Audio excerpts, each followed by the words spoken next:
Luke chapter 6. One Sabbath, Jesus was going through the grain fields, and his disciples began to pick some heads of grain, rub them in their hands, and eat the kernels. Some of the Pharisees asked, "Why are you doing what is unlawful on the Sabbath?" Jesus answered them, "Have you never read what David did when he and his companions were hungry?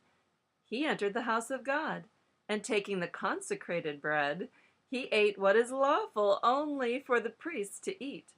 He also gave some to his companions." Then Jesus said to them, "The Son of Man is Lord of the Sabbath." On another Sabbath, he went into the synagogue and was teaching, and a man was there whose right hand was shriveled. The Pharisees and the teachers of the law were looking for a reason to accuse Jesus, so they watched him closely to see if he would heal on the Sabbath. But Jesus knew what they were thinking and said to the man with the shriveled hand, "Get up and stand in front of everyone." So he got up and stood there. Then Jesus said to them, "I ask you, which is lawful on the Sabbath, to do good or to do evil, to save life or to destroy it?" He looked around at them all and then said to the man, "Stretch out your hand." He did so, and his hand was completely restored. But they were furious and began to discuss with one another what they might do to Jesus.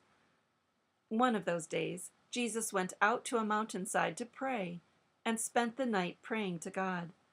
When morning came, he called his disciples to him and chose 12 of them, whom he also designated apostles: Simon, whom he named Peter, his brother Andrew, James, John, Philip, Bartholomew, Matthew, Thomas, James, son of Alphaeus, Simon, who was called the Zealot, Judas, son of James, and Judas Iscariot, who became a traitor. He went down with them and stood on a level place. A large crowd of his disciples was there, and a great number of people from all over Judea, from Jerusalem, and from the coast of Tyre and Sidon, who had come to hear him and to be healed of their diseases. Those troubled by evil spirits were cured, and the people all tried to touch him, because power was coming from him and healing them all. Looking at his disciples, he said, "Blessed are you who are poor, for yours is the kingdom of God. Blessed are you who hunger now, for you will be satisfied. Blessed are you who weep now, for you will laugh. Blessed are you when men hate you, when they exclude you and insult you and reject your name as evil because of the Son of Man. Rejoice in that day and leap for joy, because great is your reward in heaven. For that is how their fathers treated the prophets. But woe to you who are rich, for you have already received your comfort. Woe to you who are well fed now, for you will go hungry. Woe to you who laugh now, for you will mourn and weep. Woe to you when all men speak well of you, for that is how their fathers treated the false prophets. But I tell you who hear me, love your enemies, do good to those who hate you, bless those who curse you, pray for those who mistreat you. If someone strikes you on one cheek, turn to him the other also. If someone takes your cloak, do not stop him from taking your tunic. Give to everyone who asks you. And if anyone takes what belongs to you, do not demand it back. Do to others as you would have them do to you. If you love those who love you, what credit is that to you? Even sinners love those who love them. And if you do good to those who are good to you, what credit is that to you? Even sinners do that. And if you lend to those from whom you expect repayment, what credit is that to you? Even sinners lend to sinners, expecting to be repaid in full. But love your enemies, do good to them, and lend to them without expecting to get anything back. Then your reward will be great, and you will be sons of the Most High. Because he is kind to the ungrateful and the wicked, be merciful, just as your Father is merciful. Do not judge, and you will not be judged. Do not condemn, and you will not be condemned. Forgive, and you will be forgiven. Give, and it will be given to you. A good measure, pressed down, shaking together, and running over, will be poured into your lap. For with the measure you use, it will be measured to you. He also told them this parable. Can a blind man lead a blind man? Will they not both fall into a pit?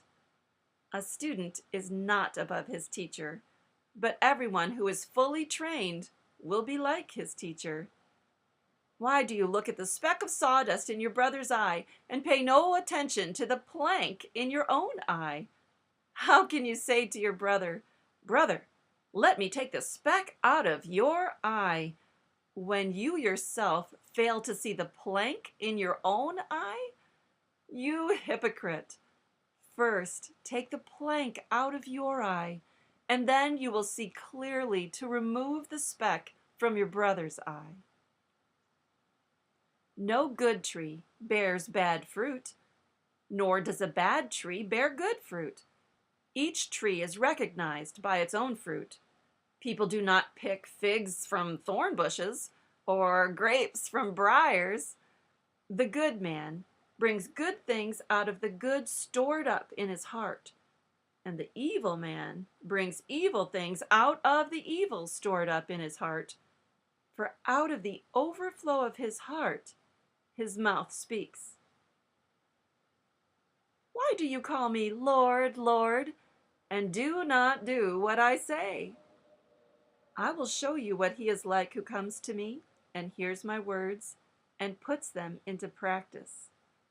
He is like a man building a house who dug down deep and laid the foundation on rock. And when a flood came, the torrent struck that house, but could not shake it, because it was well built. But the one who hears my words and does not put them into practice is like a man who built a house on the ground without a foundation. The moment the torrent struck that house, it collapsed, and its destruction was complete. Psalm 46, 10 and 11.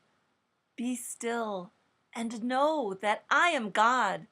I will be exalted among the heathen. I will be exalted in the earth. The Lord of hosts is with us. The God of Jacob is our refuge.